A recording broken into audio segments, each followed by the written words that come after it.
Pak Joko sudah 20 tahun menjadi penjaga sekolah itu.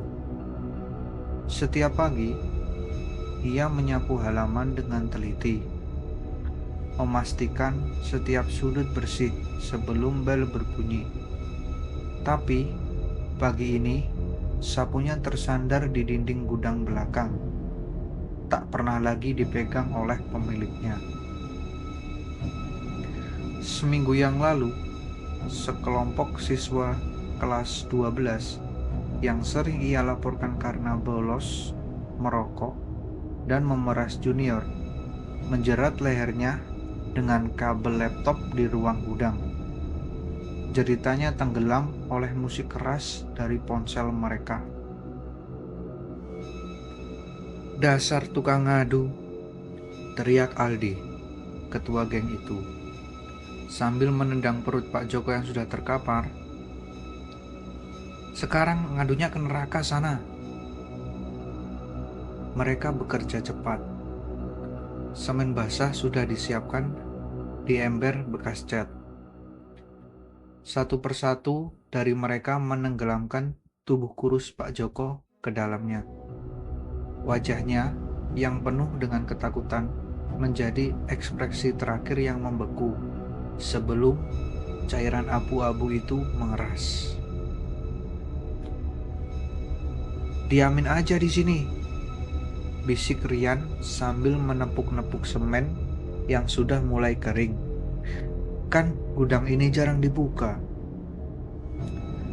Keesokan harinya, kepala sekolah heran mengapa Pak Joko tidak datang. Tapi, ketika beberapa siswa melaporkan bau aneh dari gudang belakang, ia hanya menggeleng, "Mungkin ini tikus mati." Aldi dan kawan-kawannya tertawa lepas. Hingga pada suatu malam, Aldi terbangun karena suara ketukan berirama di jendela kamarnya. Tok, tok, tok. Persis seperti bunyi sapu kayu Pak Joko yang mengetuk pintu kelas setiap jam pulang. Di sekolah, hal aneh mulai terjadi. Setiap pukul 11 malam, waktu Pak Joko biasanya berpatroli, semua kran di toilet mengalirkan air keruh berbau semen. Rico, salah satu anggota geng tersebut, menjadi yang pertama hilang. Kamarnya ditemukan dengan penuh jejak kaki dari lumpur serta serpihan semen. Di cerminnya tertulis pesan dengan huruf merah, "Kalian akan kukubur dengan rapi." Suatu sore, penjaga sekolah baru menemukan sesuatu yang membuatnya muntah-muntah. Sebuah tangan kaku menyembul dari lantai gudang, seolah mencoba keluar dari semen yang menguruhnya. Tapi, ketika polisi datang, tangan itu sudah menghilang. Hanya menyisakan bau anyir dan suara erangan lemah. Aldi mulai gila.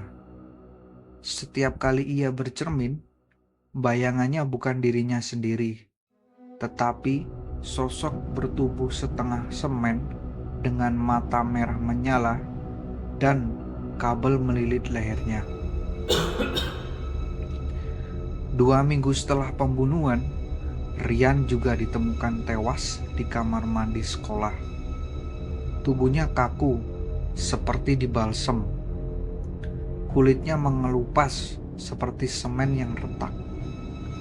Dokter bilang mustahil, tapi paru-parunya penuh dengan butiran pasir halus. Sekolah mulai ditutupi kabut mistis. Setiap malam, suara sapu menyentuh lantai terdengar di lorong kosong. Kadang diselingi batuk kering, batuk khas Pak Joko yang dulu terkena asma. Guru-guru yang dulunya acuh pada laporan Pak Joko kini sering terbangun tengah malam oleh suara ketukan di pintu. Ketika dibuka, hanya ada jejak kaki semen basah mengarah ke gudang belakang. Aldi mencoba kabur dari kota, tapi di stasiun bus, ia melihat sosok tinggi kurus berdiri di ujung jalan dengan seragam penjaga sekolah basah oleh semen dan tangan terulur seperti ingin memeluk. Esok harinya, penumpang bus meraung ketakutan. Di bagasi, mereka menemukan patung semen berbentuk manusia dengan wajah Aldi yang membeku dalam teror. Tangan mencakar seperti ingin keluar. Sekolah itu akhirnya ditutup. Tapi, warga sekitar masih sering mendengar suara di malam hari. Erangan kesakitan, ketukan sapu, dan terkadang suara semen yang diaduk dengan cepat.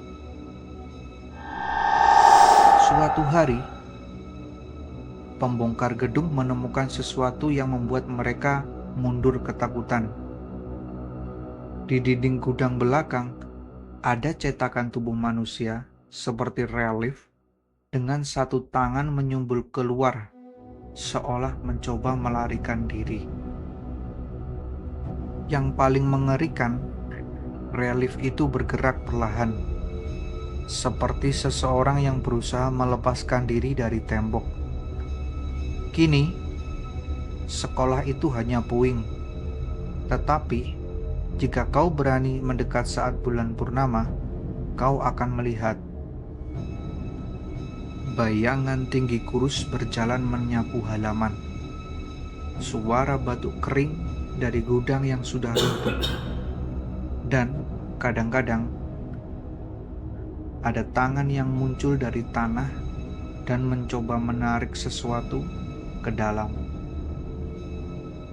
Karena Pak Joko mungkin sudah mati, tapi janjinya masih hidup. Aku selalu menjaga sekolah ini, dan sekarang aku akan jaga kalian di sini selamanya. Jadi, jika kau mendengar suara semen diaduk di malam hari, atau melihat jejak kaki basah mengarah ke gudang, larilah, karena Pak Joko tidak ingin sapuan terakhirnya membersihkan darahmu. Dia ingin menguburmu persis seperti apa yang kalian lakukan kepadanya, dalam dinginnya semen yang tak pernah benar-benar kering.